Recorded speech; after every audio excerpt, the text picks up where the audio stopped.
ಚಂಡೀಗಢದ ಮುಲನ್ಪುರದಲ್ಲಿ ಇಂದು ನಡೆಯುತ್ತಿರುವ IPL 2025ರ ಟೂರ್ನಿಯ ಮೊದಲ ಕ್ವಾಲಿಫೈಯರ್ ಪಂದ್ಯದಲ್ಲಿ RCB ಬೌಲಿಂಗ್ ಚಮತ್ಕಾರ. ಪಂಜಾಬ್ ಕಿಂಗ್ಸ್ ಕೇವಲ 101 ರನ್ಗಳಿಗೆ ಆಲ್ಔಟ್ ಆಗಿದೆ. ಹೌದು, ಟಾಸ್ ಗೆದ್ದ ಬೌಲಿಂಗ್ ಆಯ್ದುಕೊಂಡ RCB ನಾಯಕ ರಜತ್ ಪಟಿದಾರ್ ಭರವಸೆ ಬೌಲರ್ಗಳು ಉಳಿಸಿದರು. ಹಾಗೆ ಕೇವಲ 14.1 ಓವರ್ಗಳಲ್ಲಿ ಎಲ್ಲಾ ವಿಕೆಟ್ಗಳನ್ನು ಕೆರಳಿ ಬೀಳಿಸಿದರು.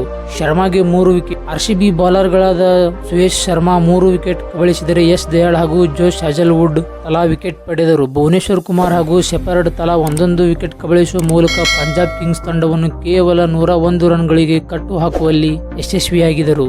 ಪಂಜಾಬ್ ಕಿಂಗ್ಸ್ ಪರ ಆರಂಭಿಕ ಆಟಗಾರನಾದ ಪ್ರಿಯಾಶ್ ಆರ್ಯ ಕೇವಲ 7 ರನ್ಗಳಿಗೆ ಯಶ್ ದಯಾಳ್ ಬೌಲಿಂಗ್ನಲ್ಲಿ ಔಟ್ ಆದರೆ ಪ್ರಭು ಶ್ರೀಮಾನ್ ಸಿಂಗ್ 18 ರನ್ ಗಳಿಸಿ ಭುವನೇಶ್ವರ್ ಕುಮಾರ್ ಬೌಲಿಂಗ್ಗೆ ವಿಕೆಟ್ ಎತ್ತಿದರು. ತದನಂತರ ಜೋಶ್ ಇಂಗ್ಲಿಷ್ 4, ನಾಯಕ ಶ್ರೇಯಸ್ ಅಯ್ಯರ್ ಕೇವಲ 2 ರನ್ಗೆ ಹೆಜಲ್ವುಡ್ ಬೌಲಿಂಗ್ಗೆ ಔಟ್ ಆಗಿ ಹೊರಗೆ ಹೊಂಟರು. ಉಳಿದಂತೆ ನೆಹರ್ ವಧೇರಾ 8, ಮಾರ್ಕಸ್ ಸ್ಟೋನಿಸ್ 26, ಶಶಾಂಕ್ ಸಿಂಗ್ 3, ಮುಷೀರ್ ಖಾನ್ ಶೂನ್ಯಕ್ಕೆ ಔಟ್ ಆದರು. ಅಜಾಮ್ 18, ಹರ್ಪ್ರೀತ್ ಬ್ರಾರ್ ಕೇವಲ 4 ರನ್ಗಳಿಗೆ ಪೆವಿಲಿಯನ್ಗೆ ಹೆಜ್ಜೆ ಹಾಕಿದರು. ಇದರಿಂದಾಗಿ ಪಂಜಾಬ್ ಕಿಂಗ್ಸ್ 14.1 ಓವರ್ಗಳಲ್ಲಿ ತನ್ನೆಲ್ಲ ವಿಕೆಟ್ ಕಳೆದುಕೊಂಡು ಕೇವಲ 101 ರನ್ಗಳಿಗೆ ಆಲ್ಔಟ್ ಆಯಿತು. ಸುನಿಲ್ ಗವಾಸ್ಕರ್ ಇಂದ ಕಿಡಿ.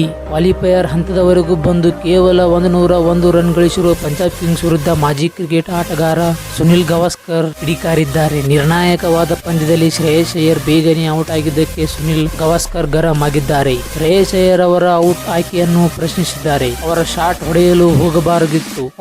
ಹೊಡೆಯಲು ಹೋಗಬಾರದಿತ್ತು ಎಂದು ಹೇಳಿದ್ದಾರೆ. RCB ಬೌಲರ್ಗಳ ಚಮತ್ಕಾರವನ್ನು ಹೇಗೆ ಇತ್ತು ಎಂದು ನೀವು ಕಮೆಂಟ್ ಮಾಡಿ. ಹಾಗೆ ನಮ್ಮ ಚಾನೆಲ್ ಅನ್ನು ಇನ್ನೂ ಸಬ್ಸ್ಕ್ರೈಬ್ ಮಾಡಿಲ್ಲ ಅಂದರೆ ಈಗಲೇ ಸಬ್ಸ್ಕ್ರೈಬ್ ಮಾಡಿ.